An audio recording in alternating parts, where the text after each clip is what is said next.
स्नॅकमध्ये असे कुरकुरीत मटर नगेट्स तुम्ही घरीच बनवू शकता आणि काही महिन्यांपर्यंत स्टोअर करून ठेवू शकता. मार्केटमध्ये वेगवेगळ्या प्रकारचे फ्रोझन नगेट्स तुम्हाला मिळत असतील, पण ते आणण्यापेक्षा आता मटरचं सीझन आहे, तर या मटरच्या सीझनमध्ये हे मटरचे नगेट्स नक्कीच बनवून पहा. हवे तेव्हा तुम्ही हे फ्राय करून खाऊ शकता आणि काही महिन्यांपर्यंत हे स्टोअर करून ठेवू शकता. तर चला रेसिपीला सुरुवात करूया. एका मिक्सरच्या भांड्यामध्ये 1 कप ताजे मटर मी घेतलेले आहेत ते घालूया. त्यासोबतच तुम्हाला किती तिखट हवं आहे त्यानुसार हिरवी मिरची घालायची आहे. इथे मी 3 हिरव्या मिरच्या घेतल्यात. चिली फ्लेक्ससुद्धा मी इथे घालणार आहे, त्यामुळे 3च मिरच्या घेतल्यात. नगेट्समध्ये जर एक स्ट्रॉंग फ्लेवर हवा असेल तर तुम्हाला इथे खूप प्रमाणात लसूण घालायचं आहे. एक अख्खा लसणाचा कांदा मी सोलून घेतला आहे, तर या लसणाच्या पाकळ्या घालूया. पाकळ्यांचं प्रमाण सांगायचं झालं तर 20 ते 25 पाकळ्या तरी इथे तुम्हाला घालायचं आहे. तर आता हे पाणी न घालता थोडं असं जाडसर बारीक करून घ्यायचं आहे. मिक्सर बंद चालू करून तुम्हाला 1-2 वेळा फक्त हे फिरवून घ्यायचं आहे. जर तुम्ही जास्त वेळपर्यंत हे फिरवलं तर मटर पूर्णपणे बारीक होईल आणि मग ते छान लागणार नाही. नगेट्स बनवण्यासाठी आपल्याला थोडं ओबडधोबड याची पेस्ट हवी आहे. आता एका कढईमध्ये 2 ते 3 चमचे तेल हलकं गरम करून घ्यायचं. त्यात घालायचा 1 मोठा चमचा तीळ, 1 छोटा चमचा ओवा, त्यासोबतच 1 छोटा चमचा जिरे. बारीक गॅसवरच हे तिन्ही पदार्थ हलके फ्राय करून घ्यायचे आणि हे फ्राय होताच यात तुम्हाला चिली फ्लेक्स घालायचे आहेत. तर इथे मी साधारण 1 चमचा चिली फ्लेक्स घालते आणि हे सुद्धा हलकं फ्राय करून घेऊया. तर इथे प्रमाण तुम्ही तुमच्या आवडीनुसार घेऊ शकता, कारण मी इथे हिरवी मिरचीसुद्धा घातलेली आहे 3 आणि 1 चमचा चिली फ्लेक्स. तर तुमच्या आवडीनुसार तिखटानुसार इथे घालू शकता, कारण हे फ्राय केल्यानंतर याचा तिखटपणा कमीच होतो. त्यामुळे मी इथे मिरची दोन्ही घातलेल्या आहेत. तुम्ही इथे मिरचीचं प्रमाण वाढवूसुद्धा शकता. एवढं मिरचीचं प्रमाण घातल्यानंतर सुद्धा जराही तिखट झालेले नव्हते नगेट्स, त्यामुळे मिरचीचं प्रमाण तुम्ही बिनधास्त घालू शकता. लहान मुलंसुद्धा खाऊ शकतात. सगळे पदार्थ हलके तेलात फ्राय झाल्यानंतर जी आपण मटरची जाडसर पेस्ट केलेली ती मी ह्यात घातली आणि ही आपल्याला बारीक गॅसवरच छान परतून घ्यायची. मटरचं हलका कच्चेपणा जावं त्यासाठी इथे मी थोडं तेलावर परतून घेतलेलं आहे. त्यानंतर मी 1 कप मटर आहे, 1 कप रवा असणार आहे, तर त्यासाठी पूर्ण 1 कप भरून पाणी घालायचं आहे आणि अजून एक पाऊण कप भरून पाणी घालायचं आहे. तर एवढं पाण्याचं प्रमाण घालायचं आहे. चवीनुसार मीठसुद्धा घालूया आणि एकदा मिक्स करून या मिश्रणाला एक उकळी येऊन देऊया. उकळी आलेली आहे, तर आता आपल्याला घालायचं आहे रवा. इथे तुम्ही बारीक रव्याचा वापर करा. जाड रवा असेल तर तुम्ही मिक्सरला एकदा फिरवून त्याला थोडं बारीक करून घ्या. तर हळूहळू करून मी रवा घालून हे सगळं मिक्स करून घेणार आहे. गॅस बारीकच ठेवायची आणि बारीक गॅसवर पटापट हा रवा या पाण्यामध्ये या मिश्रणामध्ये मिक्स करून घ्यायचा. सुरुवातीला तुम्हाला वाटेल की हे पाण्याचं प्रमाण जास्त झालेलं आहे, पण जसजसं तुम्ही रवा मिक्स करत जाल तसतसा हा रवा पूर्ण पाणी सोक करून घेईल. रवा जर तुम्ही व्यवस्थित मिक्स केला नाही तर ह्यात गुठळ्या राहू शकतात आणि मध्ये मध्ये रवा कोरडा राहू शकतो. त्यामुळे व्यवस्थित असं पटापट तुम्हाला हे मिक्स करून घ्यायचं आहे आणि तेही बारीक गॅसवर. मोठी गॅस ठेवली तर पाणी पटकन आटेल आणि रवा छान असं ह्यात मिक्स होणार नाही, थोडा कोरडासा राहील. रवा छान मिक्स होऊन पाणी पूर्णपणे आटलेलं आहे, तर लगेच गॅस बंद केली आणि एका बाउलमध्ये हा रवा जो आहे तो आपण काढून घ्यायचा आहे. तर आता रवा जो आहे तो कोमट असतानाच तुम्हाला इथे पटापट मळून घ्यायचं आहे. जर तुम्ही जास्त थंड केलं तर मग मळता येणार नाही व्यवस्थित. त्यामुळे मी हलकंसं गरम असतानाच हा रवा जो आहे तो मी मिक्स करून घेणार आहे. त्यानंतर 2 मध्यम आकाराचे बटाटे मी बॉईल करून घेतलेले आहेत. तर आपल्याला हे असे कुस्करून घ्यायचे आहेत किंवा तुम्ही इथे किसूनसुद्धा घेऊ शकता. आता गरम असल्यामुळे मी थोडंसं चमच्याने मिक्स करते.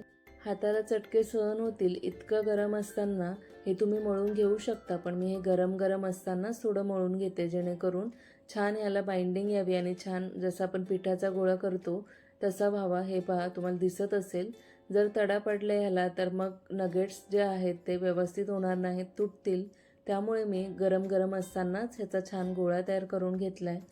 आता नगेट्स बनवून घेऊया. इथे बटाट्याचे ह्यात तुकडे ठेवायचे नाही, तर नगेट्स तयार नाही होणार, नीट तुटतील. तर मी एक छोटासा गोळा घेतला आहे आणि बाकीचं जे उरलेलं मिश्रण आहे ते झाकून ठेवायचं, जेणेकरून गरम राहावं. कारण हे मिश्रण पूर्ण थंड झालं तरी ह्याचे नगेट्स तयार होणार नाहीत. तर आता इथे पाहू शकता तुम्ही, मी अशा त्या एकाच गोळ्याचे 2 रोल तयार करून घेतलेत. नगेट्स तुम्हाला किती जाड किंवा पातळ हवेत त्यानुसार हे रोल तयार करायचे आहेत. तर थोडे पातळच रोल तयार करायचे, जास्त जाडसुद्धा ठेवायचे नाही. आता तुम्हाला किती मोठ्या आकारात हवेत त्यानुसार सुरीला तेल किंवा पाणी लावायचं अधूनमधून आणि हे रोल जे आहेत ते नगेट्सच्या आकारात कट करून घ्यायचे. सुरीला हे मिश्रण चिकटतं बऱ्याचदा, त्यामुळे आपल्याला तेल किंवा पाण्याचा वापर करायचा आहे. अधूनमधून सुरीला लावून घ्यायचं आहे. तर तुम्ही पाहू शकता असे हे नगेट्स मी कट करून घेतलेत. कापताना ह्यांचा आकार थोडा बदललेला आहे, त्यामुळे हाताच्या मदतीने मी अशा पद्धतीने छान असं त्याला आकार देऊन घेते. तर अशाच पद्धतीने सर्व नगेट्स मी तयार करून घेणार आहे. हे तळण्या अगोदर तुम्हाला ह्याच्यावरून थोडंसं कॉर्नफ्लॉवर किंवा तांदळाचं पीठ लावून घ्यायचं आहे, ज्याचा मी व्हिडिओ काढला पण ती क्लिप डिलीट झाल्यामुळे मला ह्यात टाकता आली नाही. आता वरून कॉर्नफ्लॉवर किंवा तांदळाचं पीठ ह्यासाठी घालायचं ज्याने नगेट्स कुरकुरीतसुद्धा होतात.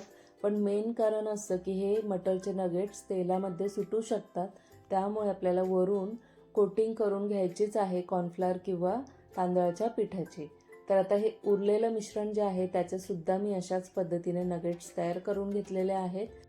सगळ्यांना कॉर्नफ्लॉवर थोडं वरवरून लावून घ्यायचं आणि डीप फ्रीजरमध्ये ठेवायचे आणि हे काही महिन्यांपर्यंत फ्रीजरमध्ये राहू शकतात. पण डीप फ्रीजरमध्ये ठेवायचे आहेत. जर तुम्ही खाली ठेवलं तर मग ते खराब होऊ शकतात. तर आता जेवढे नगेट्स मला हवेत तेवढे मी इथे कॉर्नफ्लॉवर लावून घेतलेले आहेत. म्हणजे मी सगळ्यांनाच लावलेलं आहे, फक्त जे आता तळायचे आहेत तेवढे मी बाहेर काढलेत, बाकी डीप फ्रीजरमध्ये ठेवून दिलं आहे. तर आता तेल जे आहे ते मीडियम गरम करायचं. तेल जर मीडियम गरम न करता थोडं कमी गरम असेल तर हे नगेट्स 100% या तेलामध्ये सुटतील. त्यामुळे मीडियम गरम असलंच पाहिजे आणि जास्तही गरम नको. सुरुवातीला 1 मिनिट हे नगेट्स चांगले मोठ्या गॅसवर तळून घ्यायचे. हे पहा, तर सेट होऊ द्यायचे, हे जरा लगेच हलवायचे नाही. 1 मिनिट नंतर मग हे थोडे पलटून घ्यायचे आणि तोपर्यंत ढवळत राहायचे जोपर्यंत पूर्णपणे छान क्रिस्पी होत नाहीत. दुसरी गोष्ट, तळताना ही सुद्धा एक गोष्ट लक्षात ठेवायची की नगेट्स तळताना ते एकदम कुरकुरीत करायचे नाहीत, म्हणजे पूर्णपणे आतून कुरकुरीत होईपर्यंत तळायचे नाही. कारण जर तुम्ही पूर्ण कुरकुरीत होईपर्यंत तळलेत आतूनसुद्धा तर मग ते छान लागणार नाहीत, त्याची चवच लागणार नाही. जी मटरची विशिष्ट एक चव असते ती या नगेट्समध्ये येणार नाही. त्यामुळे वरून हे हलके कुरकुरीत असले पाहिजेत आणि आतून थोडे मऊसूत असले पाहिजेत, तरच हे नगेट्स मटरचे असल्यासारखे आपल्याला वाटतील. जर तुम्ही आतूनसुद्धा आणि वरूनसुद्धा पूर्ण कुरकुरीत केले तरी ह्यामध्ये काही चवच राहणार नाही. तर तुम्ही पाहू शकता मस्त असे वरून कुरकुरीत आणि आतून मऊ असे नगेट्स तयार झालेले आहेत. वरून तुम्ही कोणतंही सीझनिंग टाकू शकता, जसं पेरी पेरी मसाला, मॅगी मसाला, म्हणजे तुम्हाला जे हवे ते सीझनिंग तुम्ही वरून लावू शकता किंवा असेच प्लेनसुद्धा खाऊ शकता. तर इथे मी प्लेनच ठेवलेले आहेत आणि टोमॅटो केचपसोबत तुम्ही हे खाऊ शकता. तर तुम्ही पाहू शकता मस्त कुरकुरीत असे मटरचे नगेट्स तयार झालेले आहेत. बाहेरून फ्रोझन नगेट्स आणण्यापेक्षा हे मटरचे नगेट्स तुम्ही घरच्या घरी बनवून काही महिन्यांपर्यंत स्टोअर करून ठेवू शकता आणि हवे तेव्हा फ्राय करून खाऊ शकता. तर कशी वाटली ही रेसिपी नक्की कळवा आणि चॅनलला हाईप करा.